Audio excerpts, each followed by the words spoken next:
Welcome, welcome, welcome. If you are a triathlete trying to have faster bike splits, if you're a time trialist going as fast as you can, this video and the other videos to follow are basically just for you. And what we do in these, we're going to talk about body positions. On occasion, we will talk about the gear as well that athletes have, but mostly the body positions and basically the difference they make. Now, I believe that the best positions, the fastest times are all achieved when aerodynamics are prioritized above most other things. There's obviously a balance there. You need to be able to ride the distance you plan to, fairly comfortably, but in all honesty, speed isn't really about comfort. It's about pushing yourself, and in no way am I saying you need to be uncomfortable. We're just talking about prioritizing aerodynamics. There's a lot of misinformation out there. What kind of bars, what kind of wheels, what do I do with my head? What are my hip angles? All kinds of things. We're only going to be talking about what is basically common knowledge at this point, or may not be common knowledge necessarily, but what is documented that has evidence and it is repeatable scientifically, not only in the wind tunnel, but in real world testing like on velodromes and in real world results. We're going to talk about those things going forward. And there's a lot of opinions out there that say you need to be most comfortable. I've personally had fits. They prioritize comfort because if you're more comfortable, the faster you're going to go is what they say. Maybe. You know what? The evidence should suggest otherwise, and my experience is actually starting to suggest otherwise, and that's why I'll be making these. How will we be doing this? Again, we're just going to go off visual cues because we're limited here on YouTube. We don't have hard numbers of these athletes whatsoever, but we do have, again, some great experience to lean on, great reports out there, great articles and studies. And so I may reference those from time to time, but really this is just about observing different positions and setups in hopes that that analysis will help us in our own positions and trying to go faster, because that's the main point, right? We'll also have some fun, talk about bikes and the gear and stuff, because that stuff's dope. Let's be real. That's why we do a lot of this anyway. So we'll start from here. Now, because we do like bikes a lot, let's just cover a little bit of what we're seeing. I will always kind of preface that your gear is the only thing it's really meant to do is get you in an effective position for aerodynamics. Now, obviously, there's rolling resistance stuff, there's comfort stuff, there's practicality as far as carrying things if you're doing longer distance races like halves and fulls. That's a little bit out of the scope of these particular videos, but we will touch on them. For example, this Quintana Roo, some of the first dedicated tri bikes ever, and they've kind of becoming more and more popular recently because they've really made some great options. A while ago, they're making some kind of, they were cool bikes and all, but like they were just not competing on the same level. And I personally actually ride a Quintana Roo. Some of the features you will find on these bikes, some fins on the back for your flat storage. They now have integrated hydration. Not all athletes choose to use that due to like stem compatibility issues, but you can stick on whatever you want in the front, throw on bottles on the back. Obviously it has bottles on the down tube. It's your typical tri bike, integrated bento box there that bolts onto the top, and it holds quite a bit. This is the disc version, so all classic disc at this point. All the bikes are going disc, especially Cervelo, right? We'll see a lot of Cervelos on this channel. This looks like about a 60 mil front wheel, maybe a 50, and obviously a full disc here, and oversized jockey wheels, probably from Speed. What is it? Ceramic Speed or whatever. Some studies have shown these are a little bit bad for aerodynamics, but that's too minutiae, man. That's the last thing you need to be worrying about right there. I think this is a sponsored athlete, if I'm not mistaken, and so yeah, they can get away with that. All right, that's basically the gear. I guess we can talk about this here because it will come into play later. So let's actually touch on this. I don't know the name of this bar. I will look it up and point it out. But basically, if you look closely, the bar and the extension that is, and the base bar are actually the same thing. You see those little hooks right there? Those are actually the brakes. So this athlete can basically pull this down. And what essentially happens is, just kind of draw it, is the bullhorn comes out. It's a little exaggerated, but it comes out here, there, and the extensions go. So they, in one movement, can turn these into an extension. It's kind of cool because it removes the entire bullhorn and breaks out of the wind, so therefore helping aerodynamics. And you often will see these with really, really aggressive high hands positions, like you're seeing right here. And I know there's a male pro out there who uses these. He's got some really good numbers as well. And so really an interesting item. I believe she's got some cupped arm cups there as well. They're actually curved on the back to help hold that in so she's not sliding around. So really, really cool feature right there. Something I've actually been interested in trying out myself sometime. Let's move on to the rider now. Now we'll start off with just the kind of overall build of this athlete. They're quite small in stature, but you can see there's a lot of flexibility here. Looking just at their initial torso, they are kind of a pancake here, just super, super flat as far as their torso level, and especially on the back, and then it's like straight and then boom. So they are really, really, really tilted on their pelvis here, riding on there. A lot of times you won't see it that much, but they get away with it quite well. There are other key things here. They're really scrunched up into this kind of high hands position. If you're not familiar with that, it is becoming much more common. The thinking behind it basically is using your arms, and now there's actually third-party gear to go in front of your arms, kind of fairings to go over. In fact, I was just reading an article that I might link here.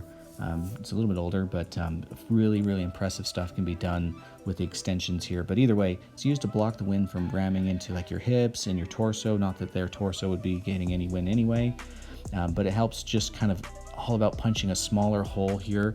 You know, think about if their arms were down here or something, the kind of surface they'd be hitting is like that, where instead it's kind of like this, and it just smooths over a little bit more. Now, the high hands position is something that a lot of people are like, oh, that looks weird, I can't do that, it's not stable. You hear all kinds of things about it.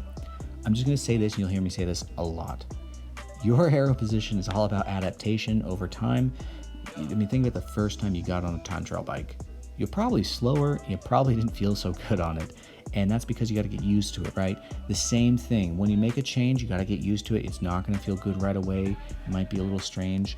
In fact, you might go a little bit slower potentially as far as your power output and everything until you get used to it. It takes time to adapt and get stronger. But again, that's why you want to making changes that are going to make a big difference over time. So we'll go into more of that later on. Now, as far as helmet choices here, we didn't go over that on the gear just because the helmet choices is kind of part of the position as well. What I don't love that I'm seeing is how much of a drop you just got there before it goes over on the body. You can kind of see it there. Ideally, you always want to be seeing position or helmets that are helping integrate the wind over the body as smoothly as you can. It's not always possible, so you want to get as smooth as you can. Now, with such a flat back, and they still need to be able to look up and see, it does get a little bit challenging here. I would say the only real thing is maybe if they could experiment some other helmets. Again, I think they may be sponsored, so there are always limitations as a sponsored athlete. Maybe the gear doesn't work the best for you as far as like the fit of it, so you got to make do. Always clothing, it's a huge part of your aerodynamics as well. This thing is obviously fitting well. Tri-suits you usually don't have issues with because they're so tight there. Everyone just knows you wear them really, really tight. There's no bulkiness on them. So most tri-suits are really good, although you can get into some now that are super pricey. However, they have great textures in the front to help with aerodynamics. They're insane. They even help in the water. So really good looking just kit there as far as it fits well. I don't see any baggy clothing. Now, we're not going to talk about angles here. Some may say that they might be a little overextended here. We're only seeing a still image. We don't see any videos. We don't know what their hip angle is or anything like that. And that's not really as important here. Really, aerodynamics is mostly what's going to be happening. What you can work on most, make biggest differences, are usually up front anyway. Now, let's talk about a little bit of a potential problem that some people have. Again, back to the high hands position is obviously your hands are right in front of your face, blocking wind, and it might impair your vision. Now, obviously you're not gonna be able to see up front here because your arms and stuff are in the way. That doesn't matter. You shouldn't be looking there anyway, okay? You need to be looking ahead, preemptively maneuvering your bike around any potential hazards on the road, small rocks, stuff like that. And just, obviously, most courses are straight lined anyway, but you still need to be looking ahead. Next here is that if their hands are too far in front of their eyes, if they have to pick their head up a little bit to look over, that again puts their helmet above or a little bit higher into the wind. And you just always want to avoid that. It's one of the biggest and some of the first tips that aerodynamic speaking came out like 6-7 years ago with some of the pros talking about time trialing is like your head. You got to tuck your head down as far as you can. And that's why the pros, especially in just world tour cycling, like think of like Trek Segafredo and all those teams, man, they have their heads, you do not see, it's like boom, like the helmets are below here as much as they possibly can. The best time trialists always have their heads basically never above their shoulders, helmet included. And so triathletes, a little different. It's not as common, but I see more and more of that kind of positioning coming in. There's always been this thought that I've heard anyway, or this opinion that, because they are very much different sports, like time trialing, you don't need to be able to run after you get done with that. So they just fold themselves up and just power away and leave nothing in the tank. Triathletes obviously need potentially a marathon in the legs after. So there is some comfort stuff, but again, aerodynamics are going to be super important. And again, if it comes back to adaptation, there's no reason that a lot of athletes or a lot of us couldn't tuck down into something even more aero, bringing your head down even more. There's always gonna be limitations, don't get me wrong. We might be looking at one right now, but even bringing your head even lower and adapting to that over time, that is certainly something that can be done. I kind of take it as an excuse for people to, laziness for them not to be making some sort of efforts because they're like, oh, it's not as good. I heard that's not as good for my comfort. It's not as much power. Earn those watts back in training, okay? Figure out what you need to do. Don't just write it off, because if there is, I'll link down, I think, to the article it's the same one I referenced earlier. Now, if you wanted to double your speed, it's not like you just double your power. You got to potentially 4x your power, which most of us aren't going to be able to do unless you're riding quite at like low watts, nowhere near potential. So it's just not possible to just double your power, especially if you're someone who's already riding like 4 watts per kilo all the time. That's a little high, right? A lot of us are riding at like 3 to 3.5, somewhere in between there for our races. You can't just go to 7, okay? It's just not possible. And so the only real areas to make improvement without drastically increasing your power and other things like rolling resistance with the tires and stuff, or chains and different lubes and stuff like that, is gonna be your aerodynamics. And again, it makes up the biggest difference anyway. So when you're cutting percentages off your drag here up front, man, you are saving. It's the best bang for your buck in all reality. Okay, screw your tires, screw these jockey wheels, freaking like $800 to $1,000 for these things. Nothing that I would like to have in myself, but again, those are the last things you need to be thinking about. You need to be looking at aero positions, how the wind pummeling you, because that's what's happening.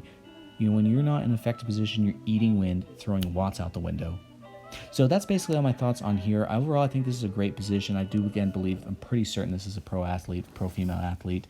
The only real criticism here is that helmet is a little high for my liking. But a lot of times with smaller stature athletes, I'm thinking like Anne Haug, Ironman world champion from last little while ago.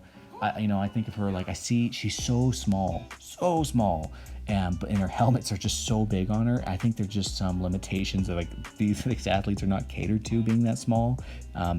Some bike frames are just not really meant for small athletes. QR does a great job with their sizing and everything, and a lot of other brands just nail it there. But this is my only criticism, and that might be a little out of their control as a sponsored athlete potentially. So other than that, everything's looking real good. They're obviously quite fit, probably kick my trash any day. So obviously this is not a roast of them. This is just kind of pointing out some of the great things we can see and great examples that are out there. Now, if you enjoyed this, please consider liking and subscribing. I will be doing these more often, or follow me over on Instagram there. The page there is Best Tri Bike. I'll link it down below, and you can see these. I pretty much am there every single day. Maybe I'll miss a day a week on Sunday or so. Other than that, we will see you next time.